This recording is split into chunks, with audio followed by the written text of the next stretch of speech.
Okay, good afternoon, everyone, once again. So,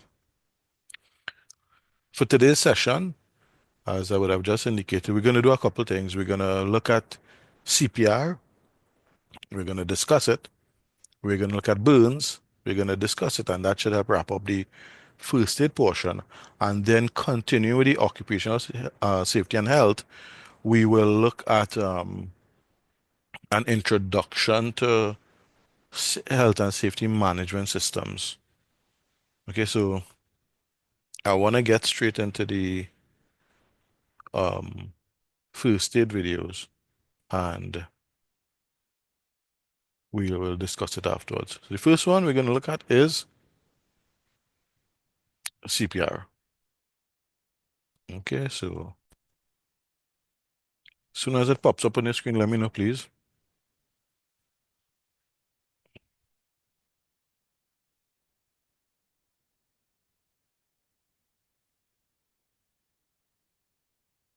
Can you guys see it?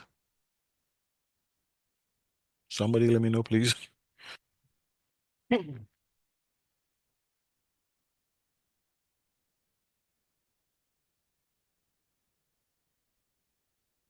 CPR, child infant. When normal breathing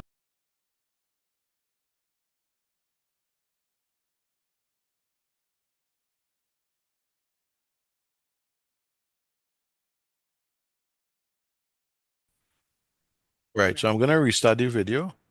Um, this one is on child infant CPR, and we'll discuss the aspects for adult as well. Okay, so let me just get it back up here again.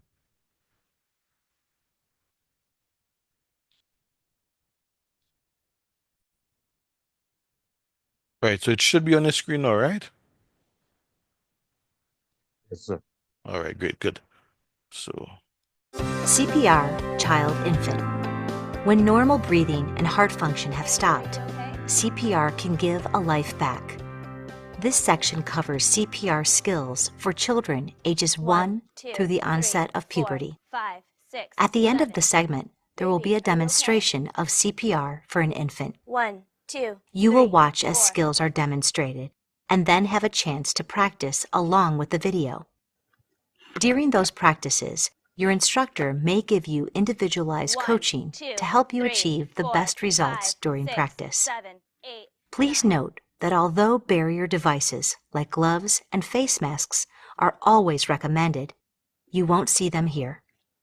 Not only is it easier for you to practice without them, but it's also fine to give CPR in an emergency without them, as the risk of infection is very, very low. Let's get started. If you are not already seated next to a mannequin, sit down and get ready to learn skills that could save a life. Watch as this basic skill is demonstrated. You will practice it in a minute. The key reason for CPR is to circulate oxygen to the brain. It is essential to get the speed and force of the pumping right. To pump, our rescuer kneels next to the mannequin and places the heel of her hand in the center of the chest. Depending on the size of the child and the size of the rescuer, she will use one hand or two interlocked together to get the proper chest compression depth while pumping. She moves her shoulders directly over her hand with her arms straight. A child's chest should compress about 1/3 the depth of the chest, or about 2 inches. The rate of pumping is fast. It's equivalent to 100 to 120 compressions per minute. Let's listen to that rhythm. A full cycle of pumping is down and up 30 times. It helps to count out loud. Let's see a cycle. 1, 2, 3, 4, 5, 6, 7, 8, 9, 10, 11, 12, 13, 14, 15, 16, 17, 18, 19, 20, 21, 22, 23, 24, 25, 26, 27, 28, 29, 30. Now, get ready to practice pumping along with the video. Kneel next to the mannequin, with your knees against the side of the chest. To pump, you'll use the heel of your hand. Place it on the center of the chest. Be careful not to press on the tip of the breastbone. Move your shoulder over your hand with your arm straight. Now, push down firmly with the heel of your hand. Remember, a child's chest should be compressed 1/3 the depth of the chest, which is about 2 inches. Avoid excessive compression depth. Let the chest come all the way back up by removing your weight from the chest. Your hand should remain in contact with the breastbone at all times. Avoid leaning on the chest between compressions. Pumping should move down and up smoothly. Don't jab. Get ready to do a 30 pump cycle in time with the on-screen rescuer. You should count out loud too. Ready? Pump. 1, 2, 3, 4, 5, 6, 7, 8, 9, 10, 11, 12. Don't 13, be afraid to 14, push hard 15, and fast. 17, 18, 19, 20, 21, 22, 23, 24, 25, 26, 27, 28, 29, 30. Sit back. Remember, pumping is fast and forceful, and when your shoulders are over the heel of your hand, you won't tire as quickly. You will get additional opportunities to practice pumping in this program. Rescue breathing is included for effective CPR. Relax and watch as our rescuer demonstrates rescue breathing. You'll practice it afterwards. First, she needs to open the airway, tilt the head, and lift the chin. Then, she pinches the nose and places her mouth around the child's mouth, creating a seal. She gives one breath, lasting about a second. She watches from the corner of her eye to confirm that the chest rises as air goes in. She releases the seal on the mouth and lets the air flow out, then quickly seals it again and gives another breath. This is done faster than you might imagine. Watch the demonstration again in real time.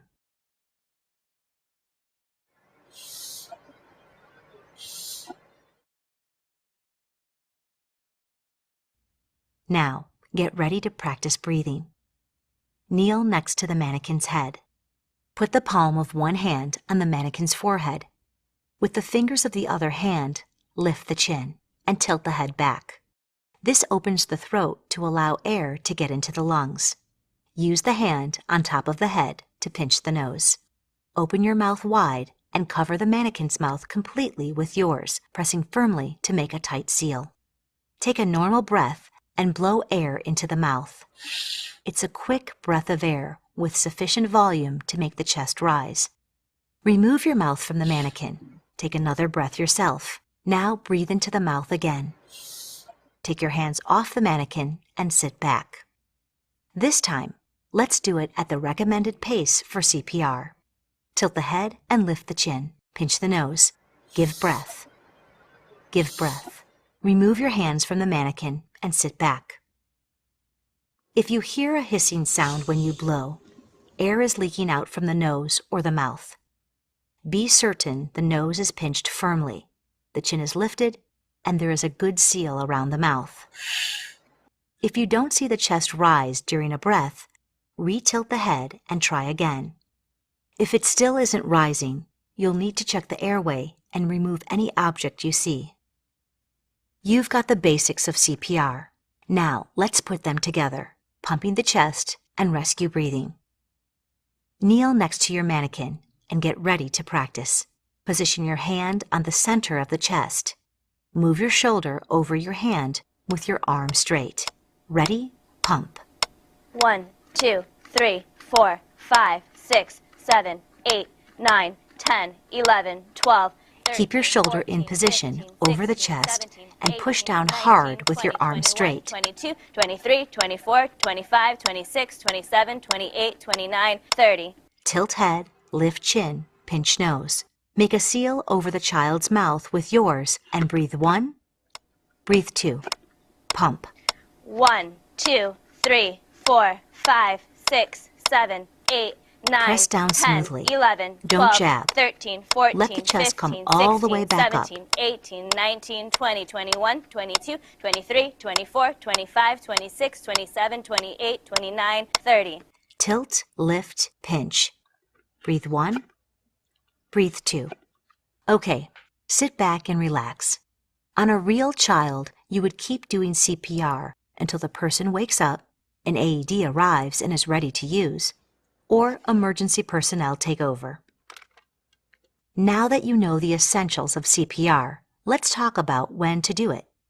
Watch while our rescuer demonstrates the steps to take before pumping and breathing. If she finds a child who looks unconscious, she must decide if CPR is needed. First, she checks for responsiveness. She taps and shouts. Hey, are you okay?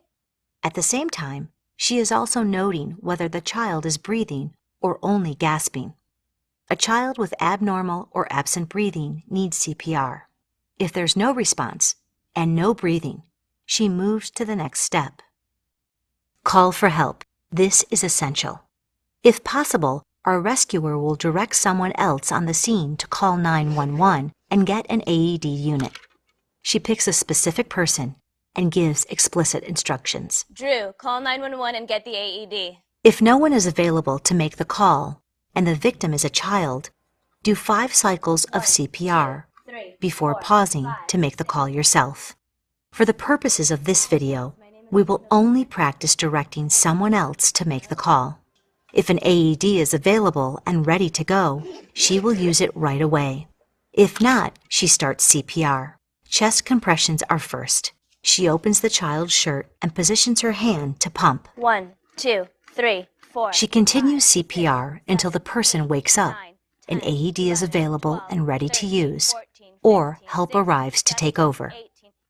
For now, let's practice the steps for when to do CPR.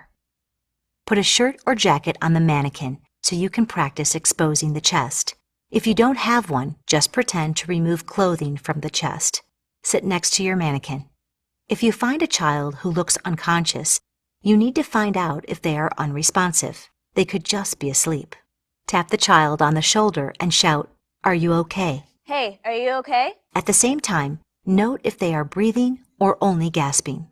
If the child does not respond and is not breathing, direct someone to call 911 or the local emergency number to get help on the way. Drew, call 911 and get the AED. Quickly get back to the child. If an AED is available and ready to use, then use it. If it's not, start CPR. Expose the chest so you can see where to place your hand. Make sure your knees are against the side of the chest. Place the heel of your hand on the center of the chest in contact with the breastbone. Before we add pumping, let's practice this again in real time. Sit back. Now, start the assessment. Hey, are you okay? Have someone call 911 and get an AED. Drew, call 911 and get the AED. Open the shirt and position your hand to pump. Okay, in the next section, we'll put this together with pumping and breathing. You're ready. You've practiced all the skills. Now we'll put them together. Let's do CPR. Sit next to your mannequin. When you see a child who looks unconscious, assess the child. Hey, are you okay? At the same time, note if they are breathing or only gasping. Direct someone to call 911. Drew, call 911 and get the AED. Expose the chest. With your knees against the chest, place your hand in position. Get ready.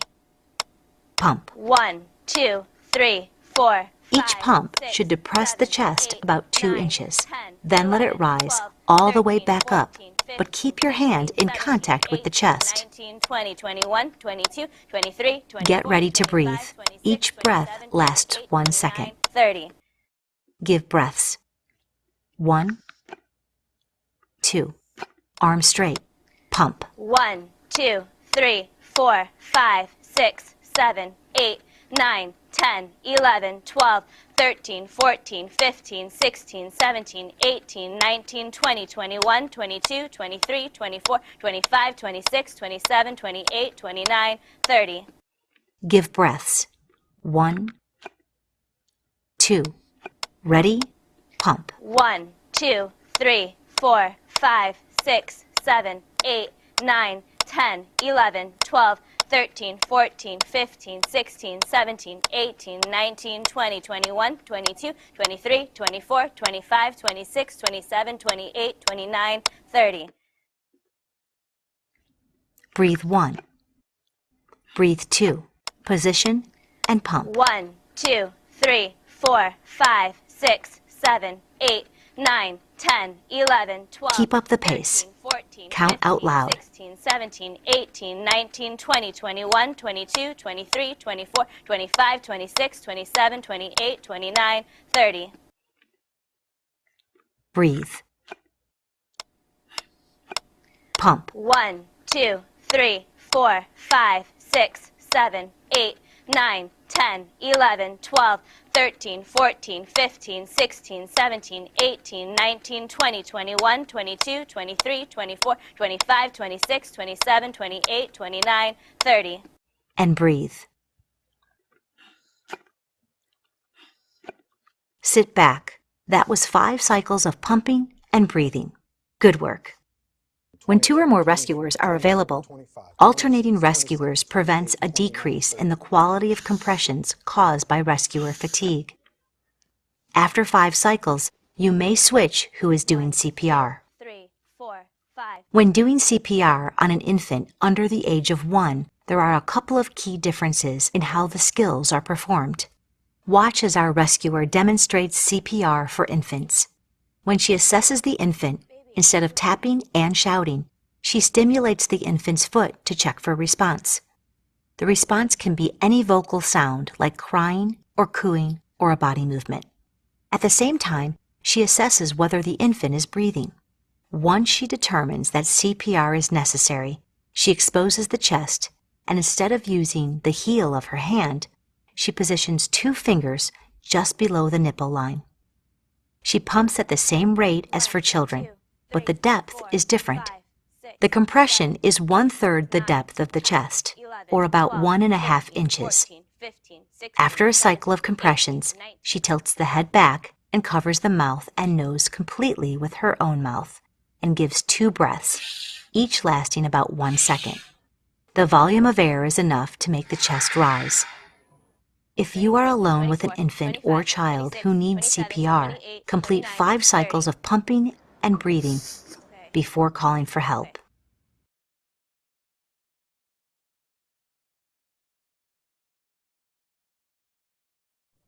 Okay, so everybody still here?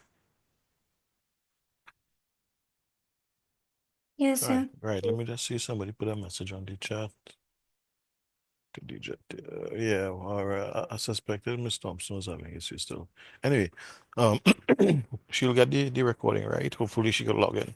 All right. So let me get your questions.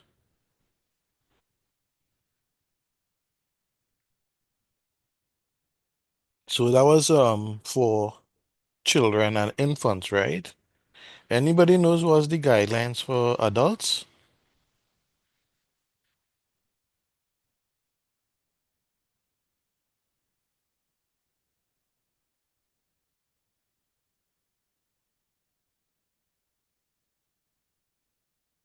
Nobody?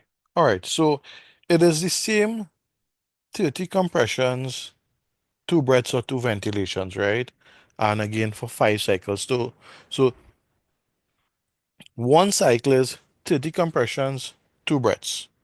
5 cycles obviously would be 5 times that. And it's designed to take about 2 minutes. And the depth itself for adults, now for infants, you saw about up to around 2 inches, right? 1/3 the depth of the chest. For adults, it's between 2 to 2.5 inches. And we're not gonna stand there with a tape and measure how deep the compressions are.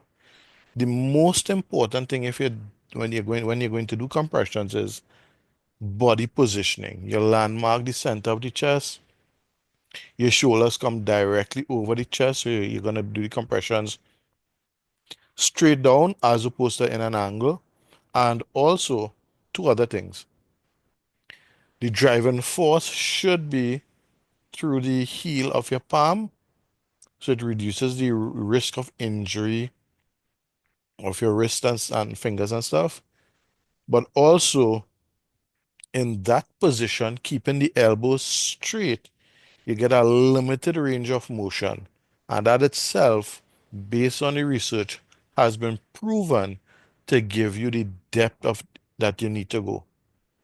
For children, we use one hand because obviously the bodies are smaller, but some kids are pretty large in size, and in that case, we may have to use two hands. For infants, it is two fingers, obviously. Okay, but again, it's the same 30 by 2 across the board.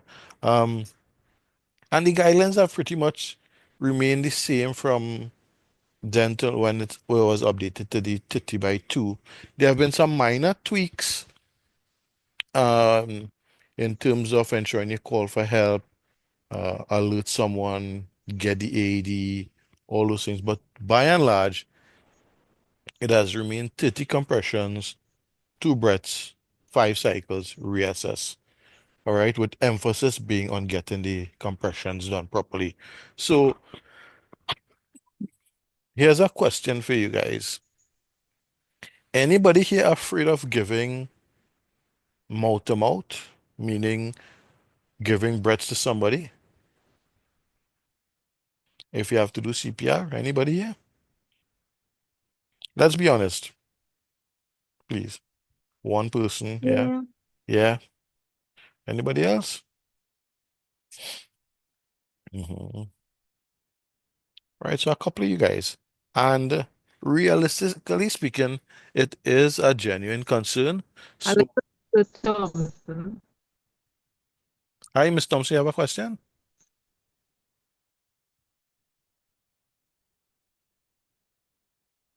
All right, so going again. Yeah, so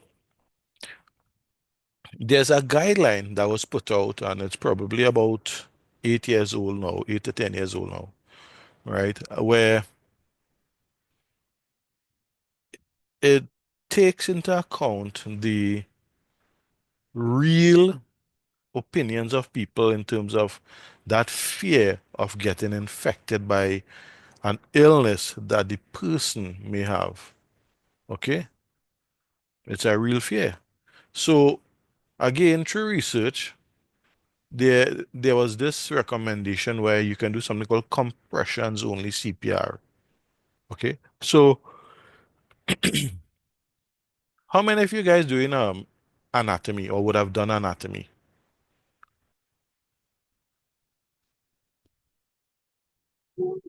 Me, sir. One, two, a few of you guys, right?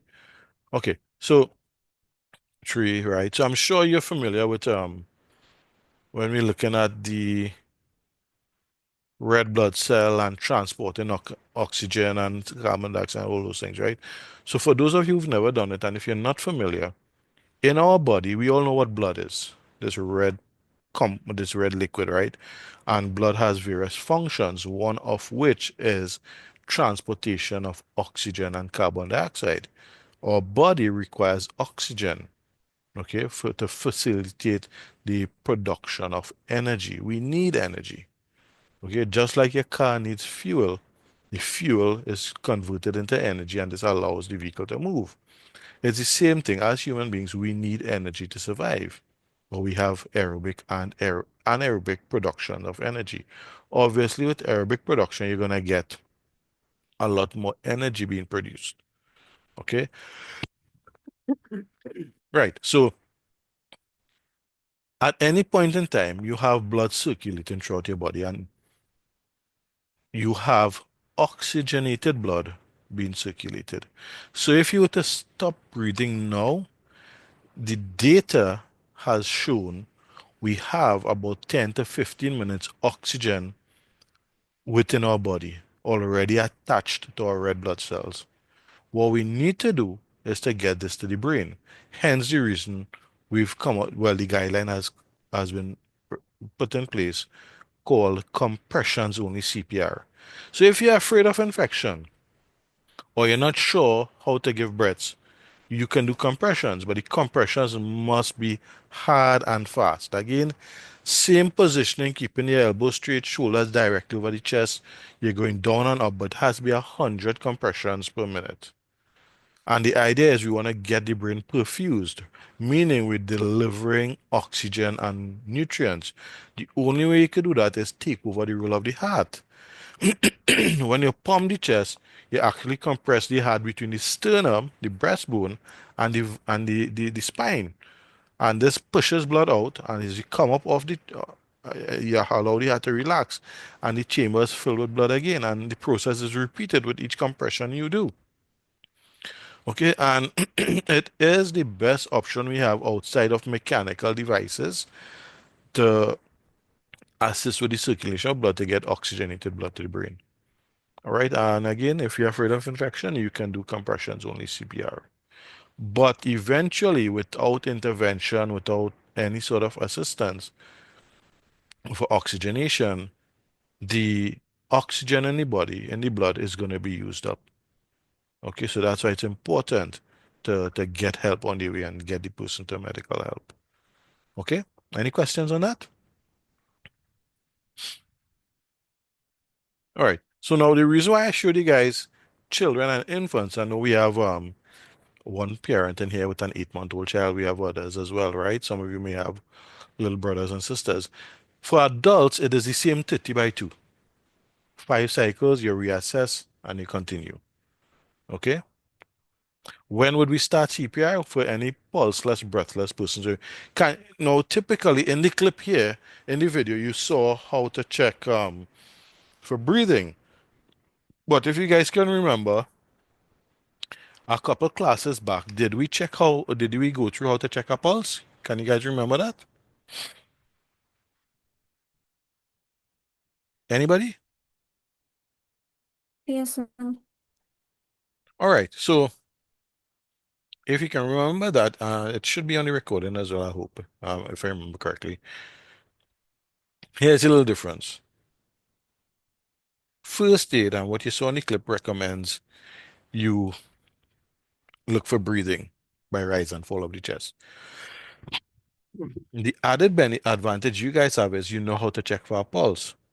And I would advise you to be competent at checking for a pulse. So if you have to check for a pulse on a patient, you know where to find it.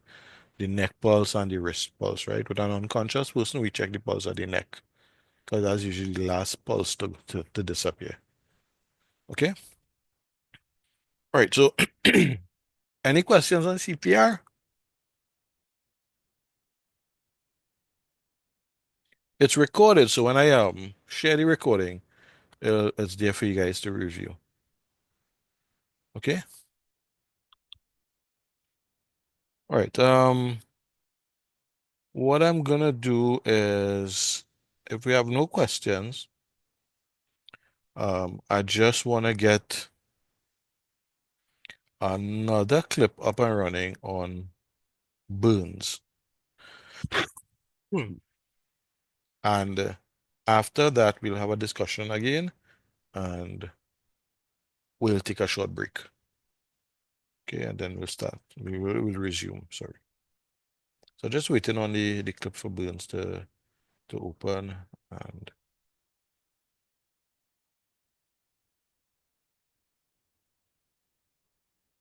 right. Let me just get it here.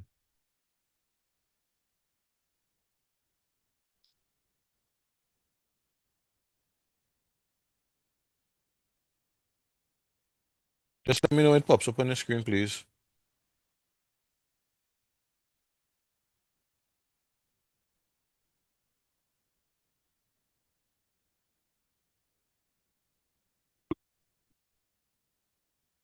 You guys seen it? Yes, sir. Okay, great, good. So let's have it. Let's start it here. The recording should still be on, right? Okay, good, nice. Burns. Burn injuries almost always require first aid, and it is the type of burn that determines what first aid steps to take. Burns are categorized in terms of severity by the depth of the burn.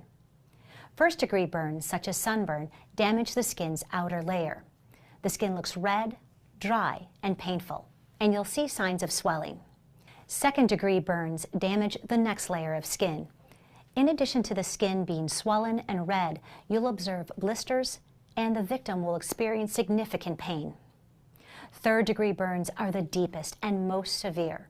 There will be damage, such as charred, white, or leathery skin. The victim may also exhibit signs of shock. Honey, can you take the pot off the burner?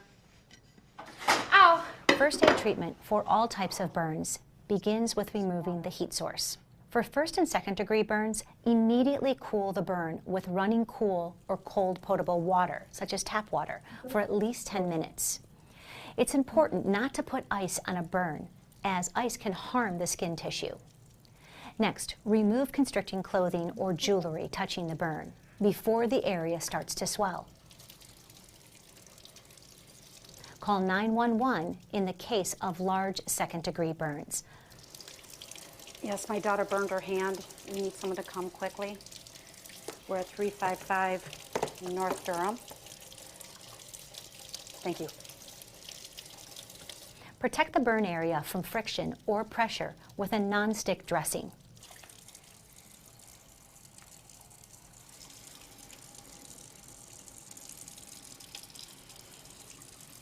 Keep the dressing loose, and of course, do not tape it to the skin. Keep any burn blisters intact to reduce pain and improve healing by preventing infection.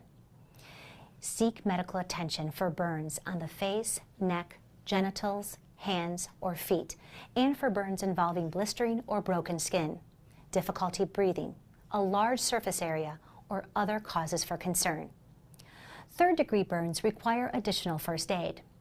Though several steps are the same, remove the heat source. Cool the burn with cool or cold running tap water for at least 10 minutes.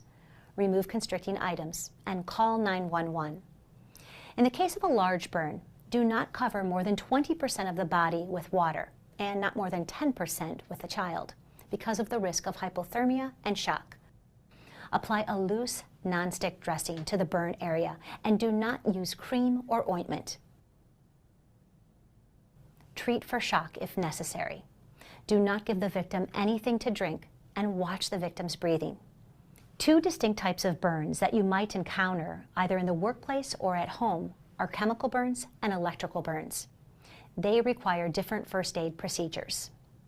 Chemical burns can be identified by seeing chemicals on skin or clothing, when the person complains of a pain or burning sensation, when you see a spilled substance on or around an unresponsive person, or when there's a smell of fumes in the air. When dealing with a dry chemical, put on gloves and use cloth or cardboard to brush the chemical off the skin or clothing. If there is a chemical smell in the air, move away from the fumes and ventilate the area. Remove any clothing or jewelry from the burn area in case of swelling. Flush the skin as quickly as possible with running water until aid is available.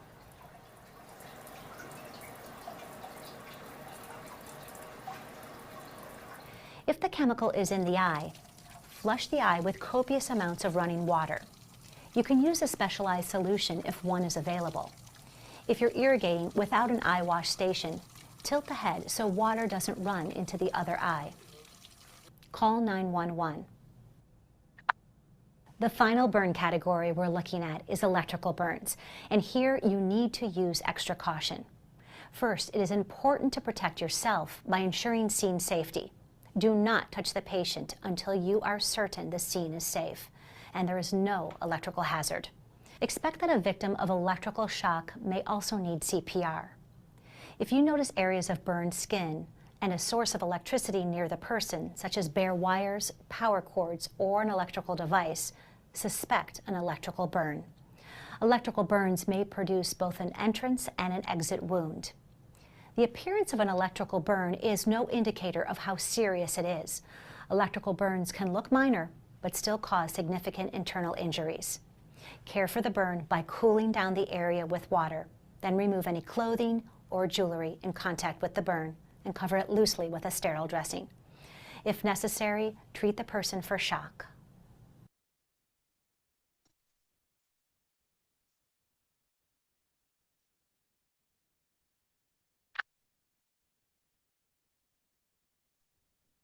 All right, everyone.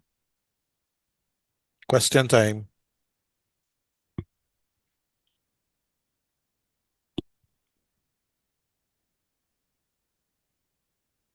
Come on, nobody has any questions? Victoria, Sanjaya, Jaden, No. Khadija. Questions right now. No questions? None, none, none. So what you guys who I'm sure some of you may have heard family members say to do something totally different than what you saw in the clip there. Let me hear some of the things you would have heard people say to do if you get burned. What's Colgate? Put toothpaste. Oh yeah, we Apply typically Vaseline. Caribbean people refer to all toothpaste as Colgate, yeah. What else you saying, Priyanka? Apply Vaseline. Apply petroleum jelly. Again, Caribbean people refer to all petroleum jelly as Vaseline. Right? Anybody else? Anybody else? So you have the ice, Ice, apply okay. ice, Right. Thank you, Miss Thompson. Hopefully your reception stays good. Anybody else? and walk away from my house. I'm 2 houses Oh, from make where. sure you're safe, make sure you're safe. You walk out from your house. Yeah, two houses away in the road in the Your night. You teeth, pick, your teeth and Wi-Fi. That's all going on. What's no, up? no, my This on we the live recording. I just joking. I just joking with you. Oh gosh. Right. Anybody else? Okay, so toothpaste. If there's a break in the skin, the ingredients in toothpaste could harm the skin tissue. Petroleum jelly acts as an insulator. It will trap heat and the burning process continues under the skin. We don't do that, those two. So ice. Ice can cause frostbite and the skin is already damaged, the structure of the skin already damaged from the burn. It can damage the skin further and the healing process gets affected. So we're not going to use ice. So we saw tap water. The idea here, whatever is the burn, heat or chemicals or electricity, the first thing is we need to stop the burning process. Okay? Always remember, we need to stop the burning process.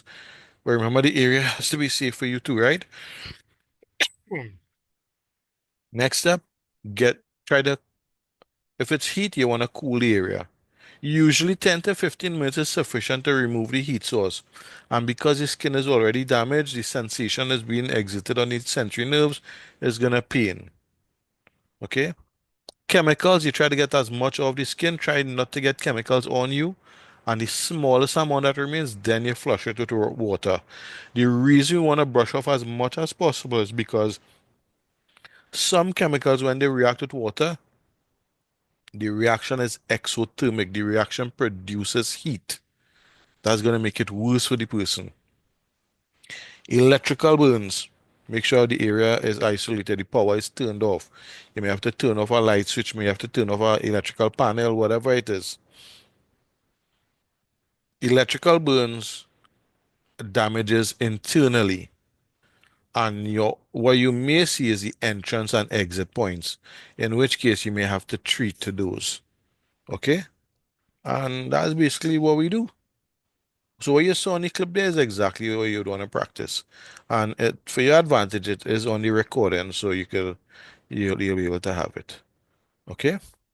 oh, So from this point on, everyone, no petroleum jelly, no toothpaste, no salt, no butter, no ice and those things, right? Don't use out your groceries.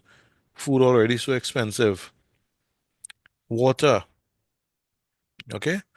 Excuse me. So if you have no questions, let me just pause the recording here. Let's take a break, right?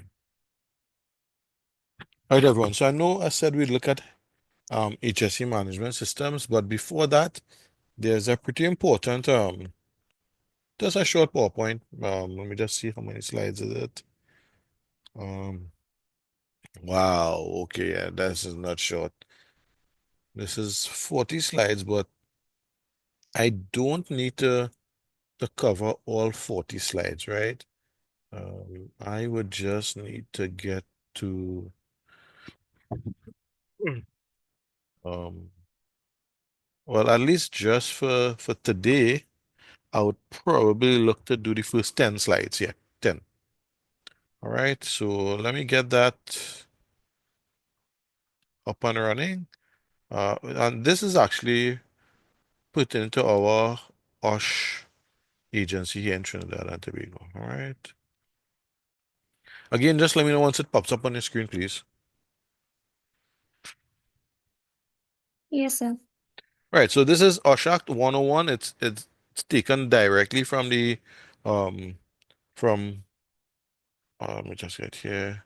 From the Occupational Safety and Health Authority and Agency, OSHA Trinidad and Tobago. Not to be confused with OSHA USA.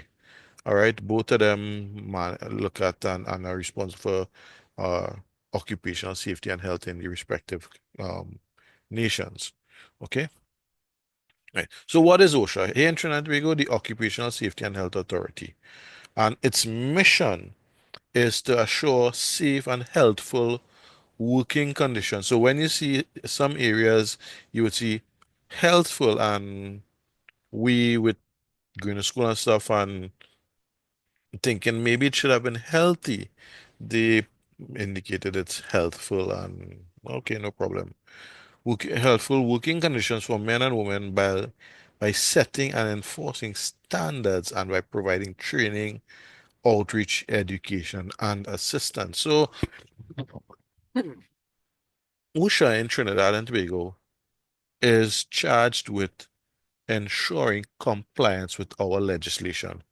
And you still hear, I'm sure, well, I'm sure you would have heard me say the Occupational Safety and Health Act 2004, amended 2006.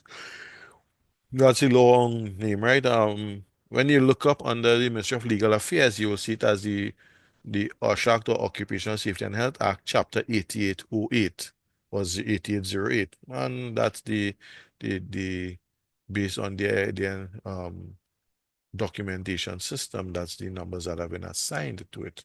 Okay, it's the same act, right? And OSHA in Trinidad is by law mandated to ensure compliance with the act for the respective um, organizations and workplace in Trinidad and Tobago. So its objective is to provide workers with introductory information about OSHA and the OSHA, this PowerPoint. So we're going to look at, why is OSHA important? Excuse me. Why is OSHA important to you? What rights do we have under OSHA? What responsibilities does your employer have under the OSH Act? Now, the OSH Act, we look at employer's responsibility and employee's responsibility. So it's not just one part. There's both parties working together to ensure there's a safe workplace. Okay? And of course, the safety guidelines outlined in the OSH Act. So, history. The Trinidad and Tobago Occupational Safety and Health Authority and Agency, in brackets OSHA, was formed in August 17th, 2007. There's just some background information, right? It was established in October 2006 on the basis of the OSH Act, the Occupational Safety and Health Act 2004, as amended, commonly referred to as the OSH Act. Okay, and the primary goal, pretty important information here, the primary goal of this law is to reduce workplace hazards and implement safety and health programs for both employers and employees. Very important here. A lot of people think the OSH Act only affects employers. This is not the case. It is both employers and employees. Everybody, every workplace has a duty to ensure compliance, and compliance is spread across the employer and the employee. Okay, so why is OSHA important? Health and safety in the workplace is one of the most highly discussed concerns in industries, not just in Trinidad and Tobago, but worldwide, right? And when we look at employers, they can benefit from having a safe and comfortable environment for the employees. Okay, so the data, when you look at the data worldwide, it has shown that workers who are comfortable, the workplace productivity increases. People are happy to come to work. People enjoy coming to work. When they come to work, they're in a positive frame of mind, and this translates into increased production because they focus on the task and what is expected of them, as opposed to someone now who is coming to work, is fed up and frustrated, is upset, not happy with the salary, upset they're not getting any personal protective equipment, right? They would look at any opportunity to not work or to be away from work and still get paid. This affects the organization's revenue because if you take a day, more than likely they have to pay you if you take sick leave or casual or whatever it is. And of course, they may have to get a temporary replacement for you. Productivity gets affected. Or if it is you still and they didn't hire anybody else, your task is now spread across the rest of workers. Fewer workers, more tasks may take a bit longer. Okay. So stats from when we look at stats from the Industrial Court of Trinidad and Tobago reveal that there were two OSH cases reported in 2009 and 2010. One involving, and we go through them here, one involving a scaffolding collapse at the Customs and Excise building in Port of Spain, and the other one involved the death of a worker on the job. And the managing director, on behalf of the employer, pleaded guilty. Both cases, now when you look at both cases, the facts and the details surrounding both cases have revealed that they could have been avoided if there were better safety measures. So for those of us here in Trinidad and Tobago, if you do a quick search online, you will see that over the last few months, there have been a number of instances, and two immediately jump out, right? Where scaffolding collapse has resulted in the death of workers, right? There was one last year, I think there was one earlier this year.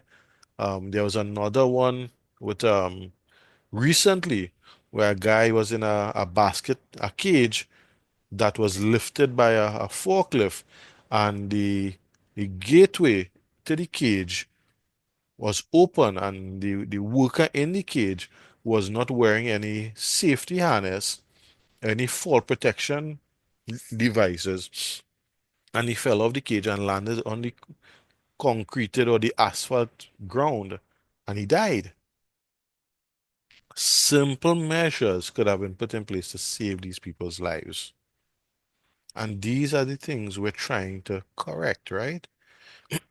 So, what are the duties of OSHA? So, the OSHA agency, as we said, is primarily concerned with ensuring compliance with the legislation. And we're looking at here in Trinidad and Tobago. In Antigua, in Jamaica, in whichever country you're at, there you have your respective legislation.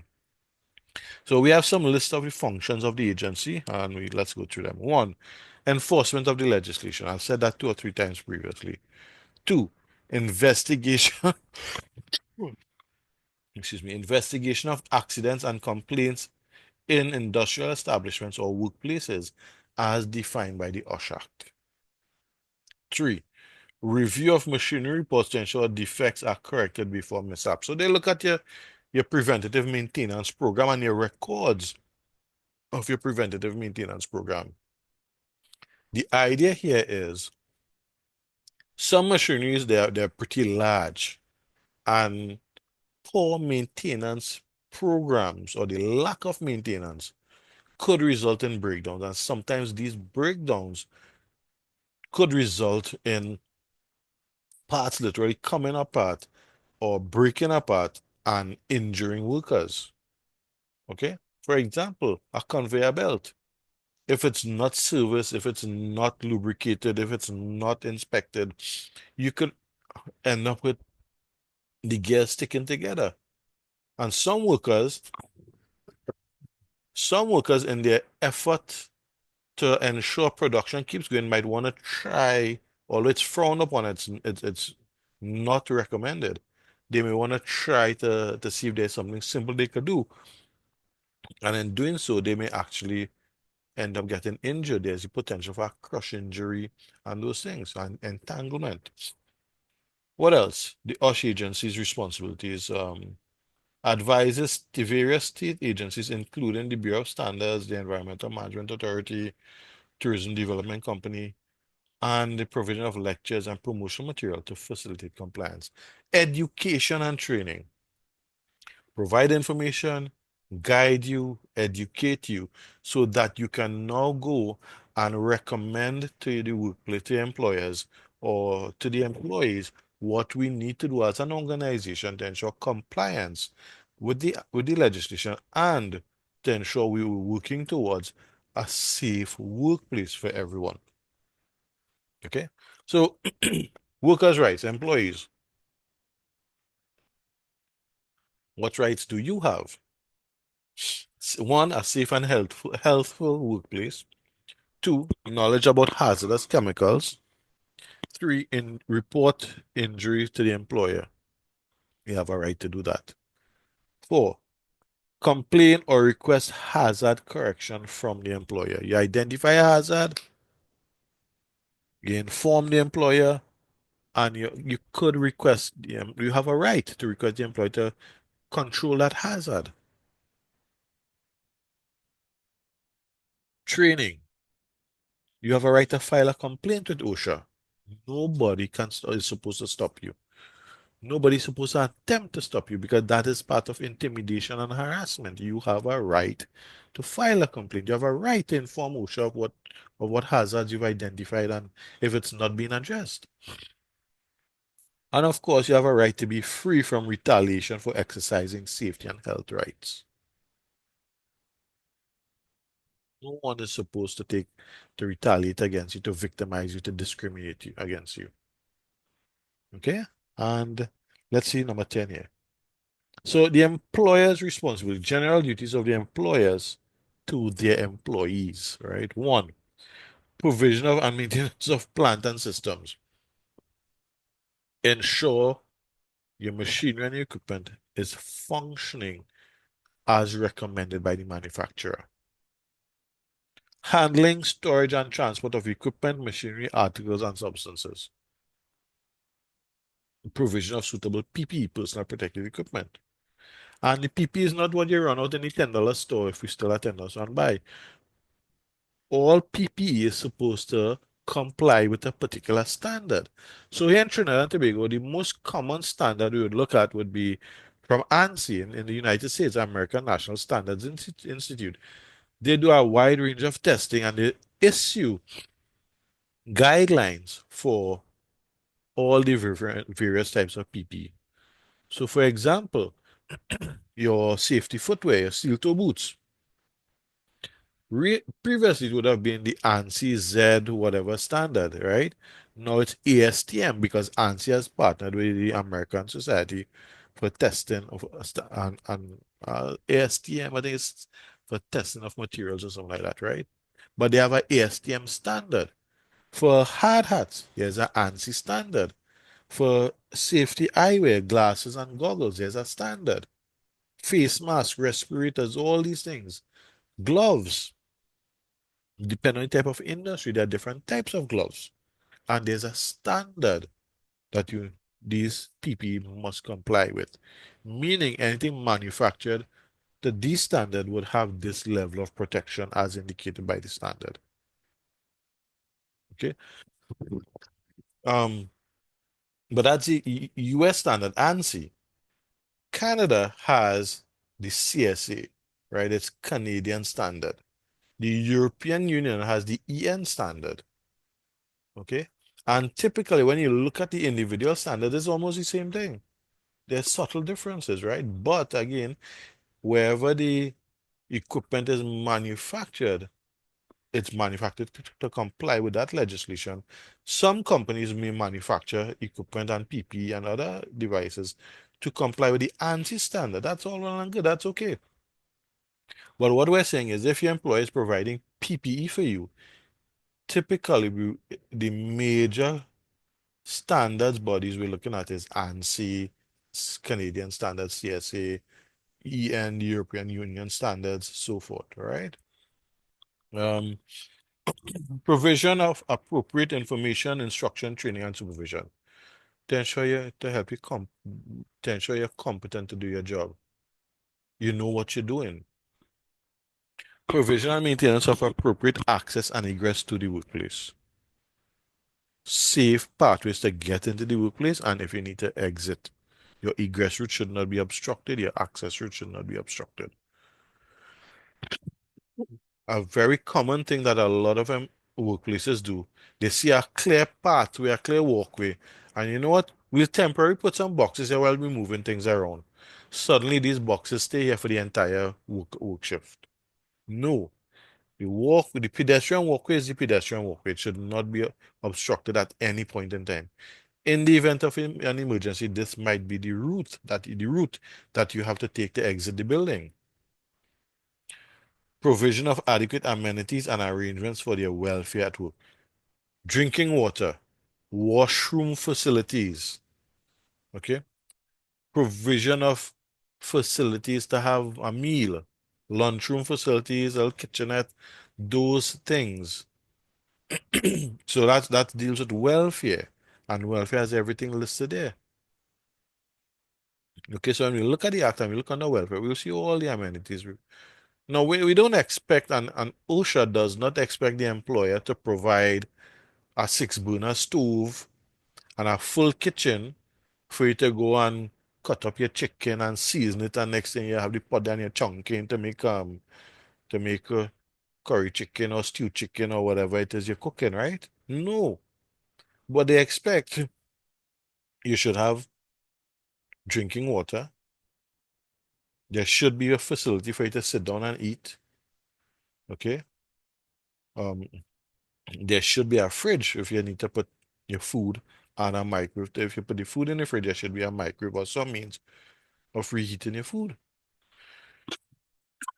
These are some of the basic requirements. Okay. All right. So we're gonna stop there with respect to this. Stop at slide number 10.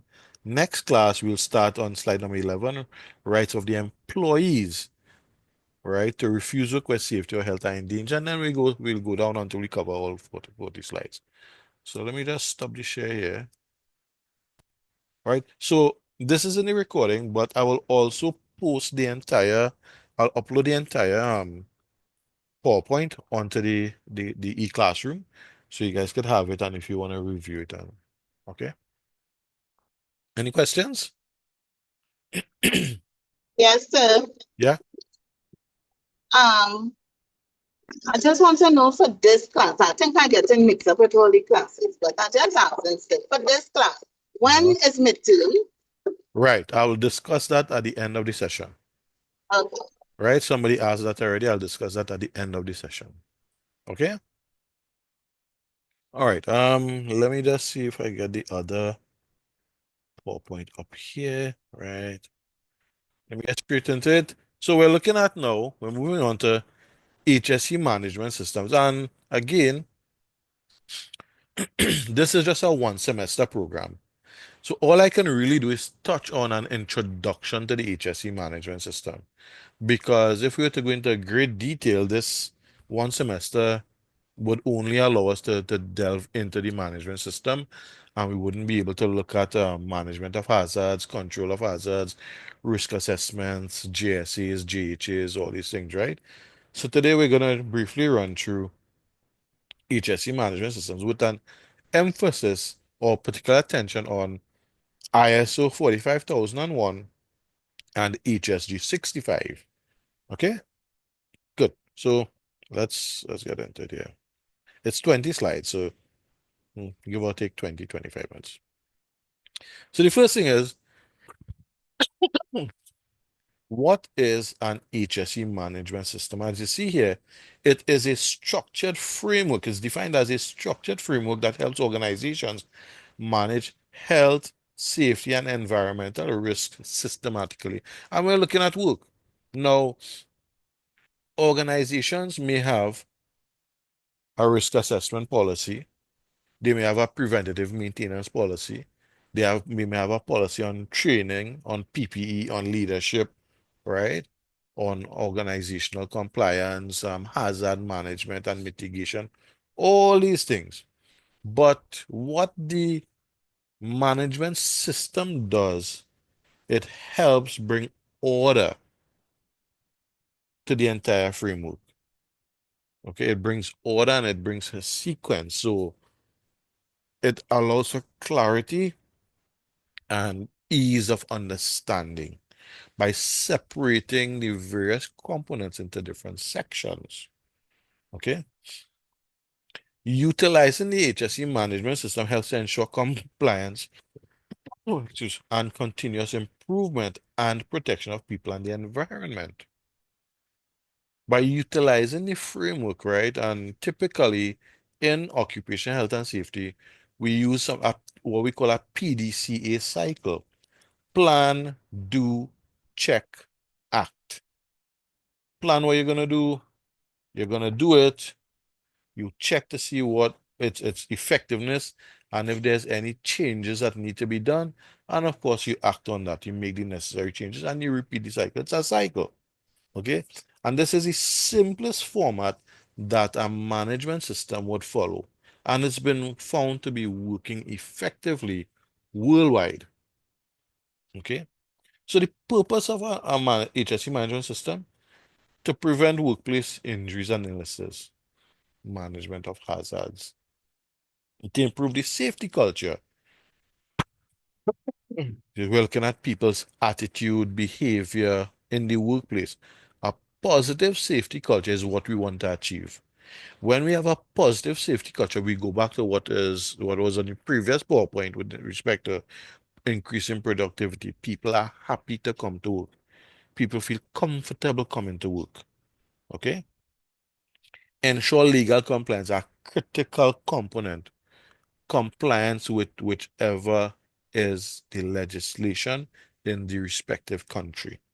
And of course, to promote continuous improvement. So we're not going to look at compliance and say, okay, good, we're compliant with the law, we're done. We're going to keep checking because sometimes there may be amendments to the legislation. Sometimes with new guidelines, new policies in place, things may change. Okay?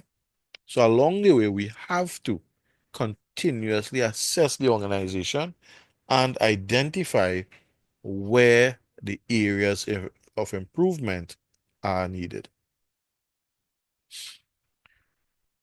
Key principles of the HSE management system. Now you'll see some systems you may see 12 components, 14 components, and they're all broken down into these main things here. Leadership commitment.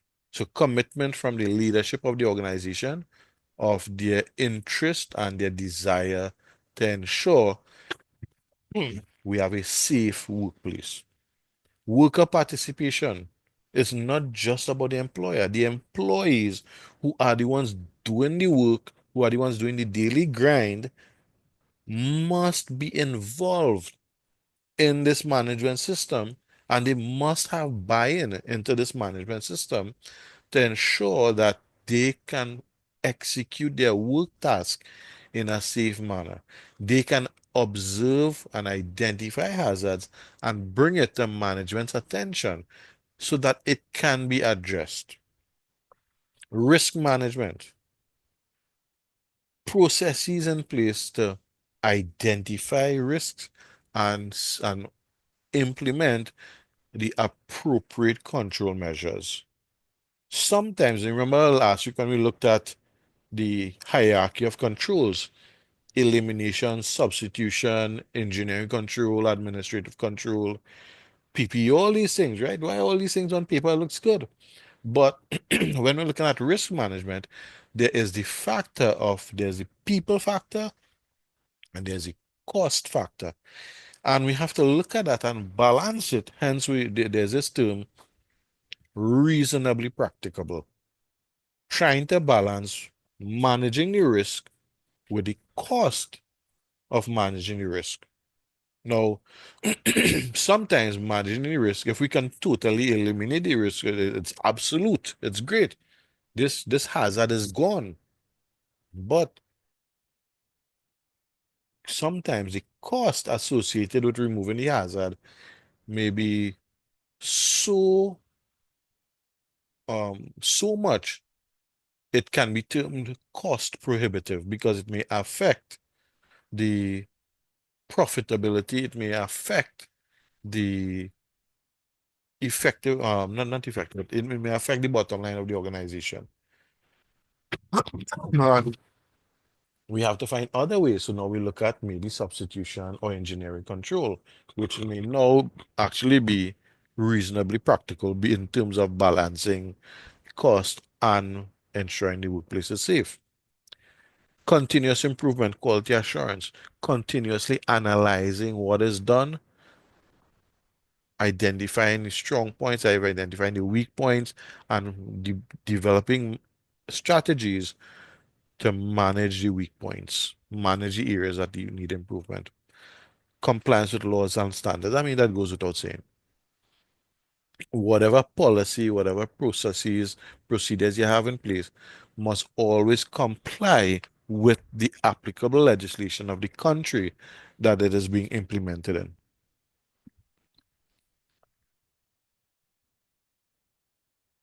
So that's in a nutshell what an HSE management system is. As I said, it's just an introduction. Your manual, the reference textbook, would have a lot more information on the HSE management system, so you guys can go ahead and read up on that. There's a lot of YouTube videos that would provide you with a lot more information. Okay, let's turn our attention now to ISO 45001. What is this?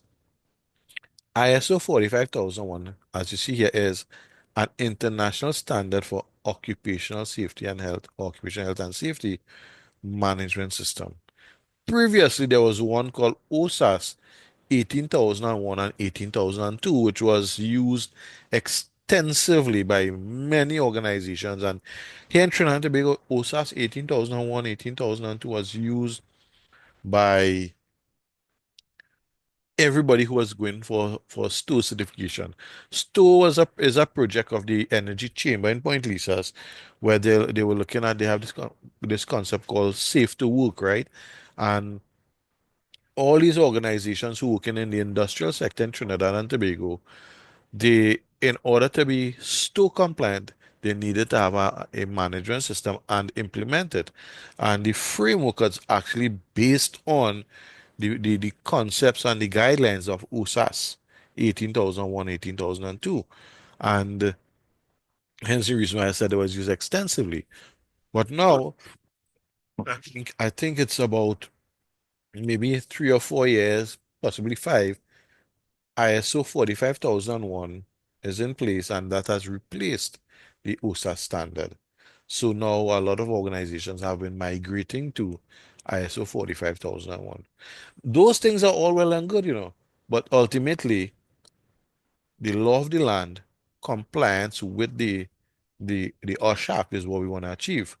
Now, some organizations that I've done work for, they have built their own in-house management system, meaning their HSE team would have looked at the legislation and developed their management system to mirror the different sections of the OSH Act that are applicable to their organization and built their management system on that. That's all well and good. It's not an international standard. It's not ISO. It's not HSE 65. It's not OSAS. But they've been successful in getting compliance with the OSHA. That's okay. That's not a problem. A lot of organizations that do international work would prefer to go the ISO standard because it might be a requirement. So, for example, there's a company I know in Trinidad, one of many that do work in Guyana, and they actually do work with Exxon. And Exxon actually gave them a mandate to become ISO certified, and they gave them 24 months, 2 years, which is a lot. But when you think about, when you actually sit down, you look at all the necessary requirements based on their industry and then the petrochemical sector, right? 24 months didn't look as though it's enough time because it required a specific team, a standalone team, geared towards working towards ISO certification. So it all depends. So sometimes it's a direct requirement of the industry that you're in. Okay, so ISO 45001 provides a framework to help identify, control, and reduce risks associated with workplace health and safety. So here's the structure. Remember, the I said the PDCA cycle, plan, do, check, act. So ISO 45001 follows the cycle. We plan, we establish the objectives and the processes. Do, we implement and operate the system. Check, we monitor and we measure performance. And of course, act, we take the actions required for improvement. And this cycle is continuously repeated. That's why you see a lot of organizations, in addition to having an HSE department, they may have a quality department. And the general trust over the last few years has been to have it as HSEQ, health, safety, environment, and quality. Because quality it is understood to be an integral component of the PDCA cycle. Without quality, without doing that assessment and identifying the gaps and ensuring the recommendations are put forth for improvement, how are you going to figure it out? There must be some sort of auditing standard or auditing process. So some of the key elements, and these are by no way are these all of it. These are just the main ones. Key elements of ISO 45001: leadership and worker participation. So if you go back to the original set of slides here, key principles of HSE management, you see leadership, worker participation. We go down, leadership and worker participation. Planning for hazard identification and risk control. Ooh, where is that? Risk management, right? Support and operational control. Okay, so where do we have that here? It would probably somewhere in the middle here with worker participation and risk management, right? Um, Performance evaluation, again, goes back to quality and auditing. Continuous improvement, quality and auditing. So what are the benefits of ISO 45001? And in general, HSE management systems? It reduces workplace incident because you have policies and procedures created to manage these things, and you develop guidelines and mitigation measures to manage hazards in the workplace and manage workplace risk. Improve morale and productivity. With the reduction in incidents, with the leadership commitment, it shows employees that management view worker safety as important and they lead by example.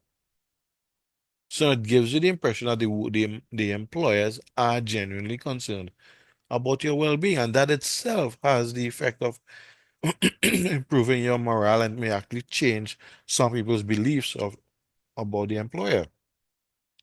Demonstrates corporate responsibility as an organization within the context of ensuring that strategies, processes, policies are put in place for the safety of workers and visitors.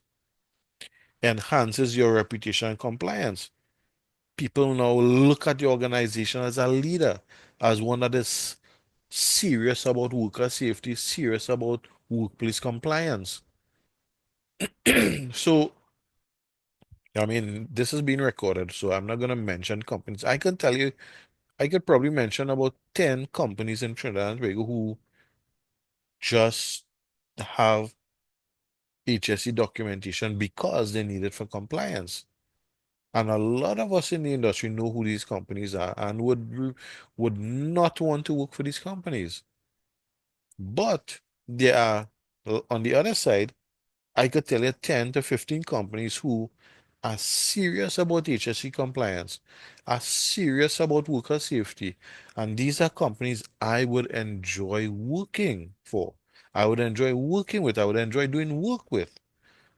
And colleagues in the industry have the same opinion. And we view these companies in high regard. We have a lot of respect for these organizations because we know they're serious, as opposed to the first 10 to 15 who just have it because they need it for compliance.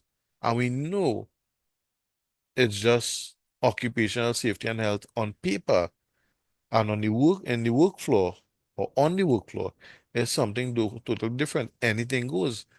Achieve your targets by the end of the day. That's not an organization I want to work for, because I have to take into consideration myself. I have a family.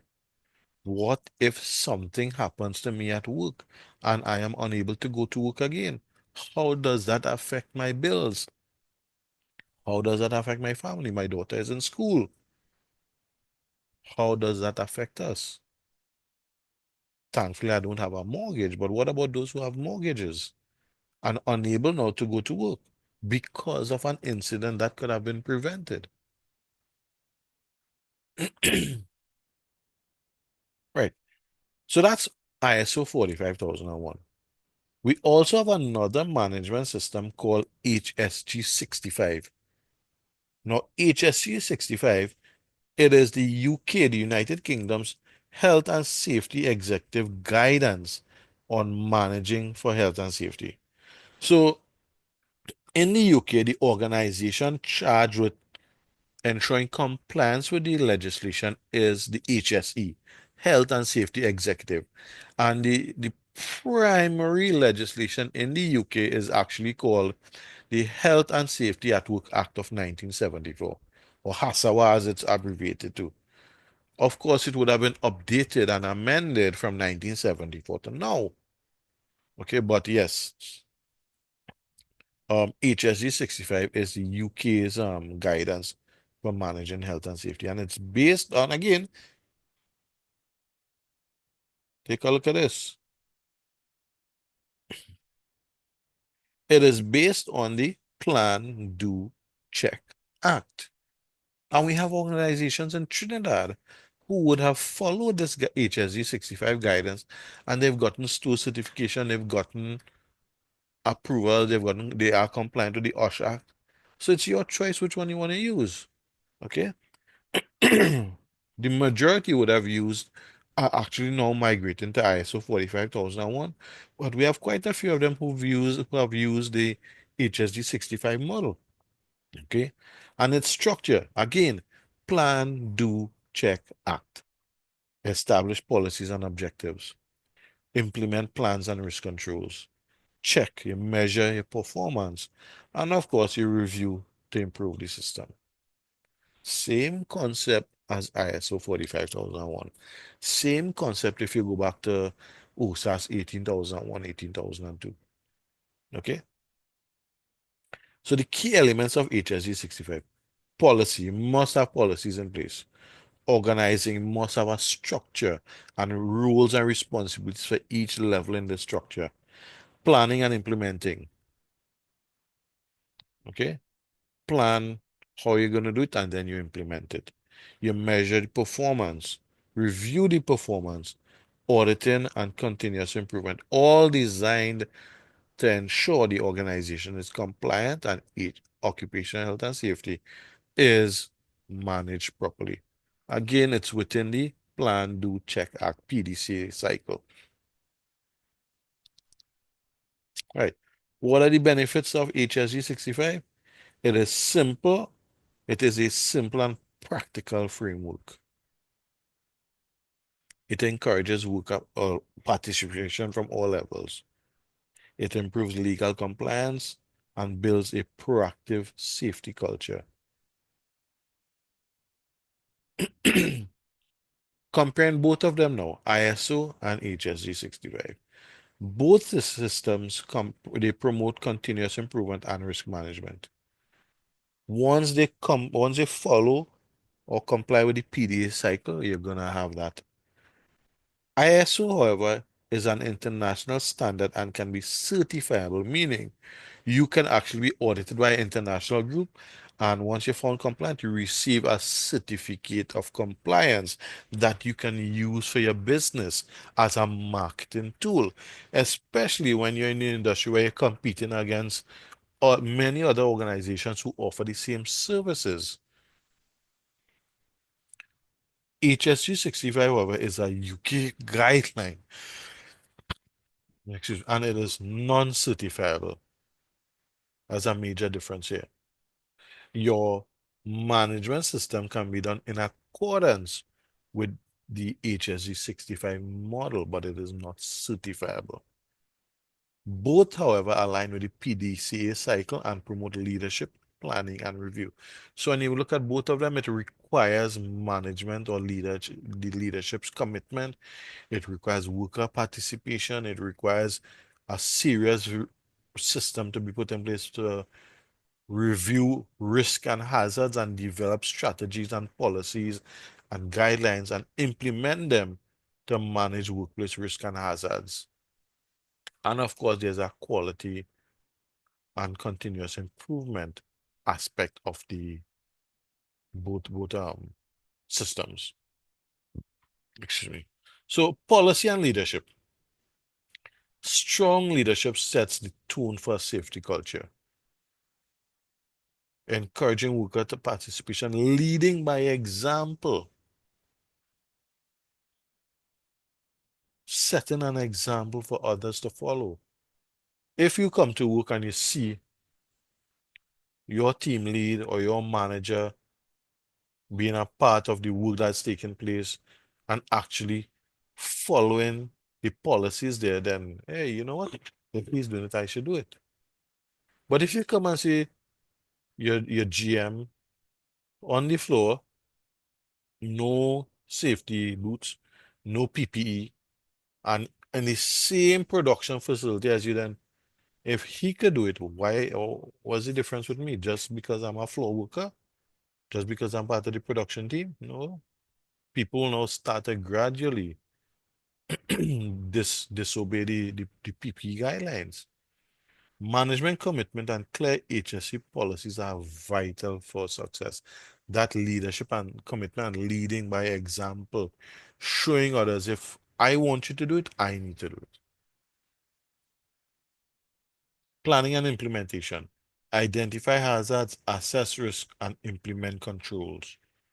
Providing necessary resources, training, and procedures to ensure effective implementation. If we want you to do it, we need to train you. Having the experience is one part of it, makes it easier, but of course, we must ensure you're provided with the necessary training, necessary knowledge to effectively accomplish your task at work. So if you're accustomed operating a particular machine in one facility and now you've changed employers, you're at another facility, there will be a period of familiarization. It may require some training to operate, to troubleshoot, complete inspections, these things. You're not supposed to just be put blindly into because you're an operator with 20 years experience. Hmm. Evaluation and improvement. Regularly review performance through audits, inspection, and worker feedback. I mean, that's self-explanatory. Okay. Take corrective actions and set new goals for improvement. This is how you keep raising the bar for HSE performance and organizational compliance. One of the challenges, though, and this is where you need experienced and knowledgeable personnel, if you're now starting off trying to achieve compliance, you don't want to set the bar too high because you might fall short. It's something new for workers. So we use this concept, baby steps, short-term targets, medium-term targets, long-term targets. And little by little, I'm sure you probably may have heard this before. Organization uses term, we look at the low-hanging fruits. The ones, so if you think about a fruit tree, let's use a mango tree, for example, that's laden with mangoes. and the branches are bent to the point where the fruit is within an arm's reach. These are the low-hanging ones. You can very easily reach and pick with your hands. Those are the low-hanging fruit. So we look at corrective measures and control measures, and we identify some of them that are very easily achievable. Okay? And those are what we call the low-hanging fruit. So for example, reverse parking. Implement a procedure for reverse parking. That could be achieved within a week. Have a meeting, remind everybody, let them know this is the new guideline, and you take your time and get it. And within a week, hey, guess what? Check, comply. Safety signage. Throughout the organization, you do an assessment, identify whatever signage is needed, order the signs, install, check, done. These are some of the things that are considered to be low-hanging fruits. Then there might be the medium-term goals. The ones that are a little bit higher, you might need a rod to pick these fruits. So it might require, let's say, uh, development of GSAs for various tasks, familiarization with staff of these GSAs or risk assessments.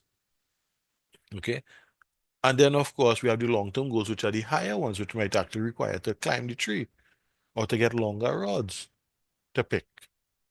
And these are the ones that may require change of equipment or change of a work process that will impact everyone in the organization. And there's a cost attached to it. There might be a significant cost that can only be done in stages. And these are the things we're looking at, short, medium, long term. Okay? You guys still here with me?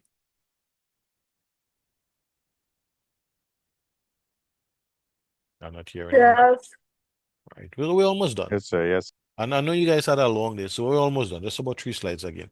So worker participation, engage employees in identifying hazards and proposing solutions. Workers identify, they are involved in the task, so they are the best ones to tell you what are the problems, what are the hazards they're going to encounter, things that you might not see. Okay?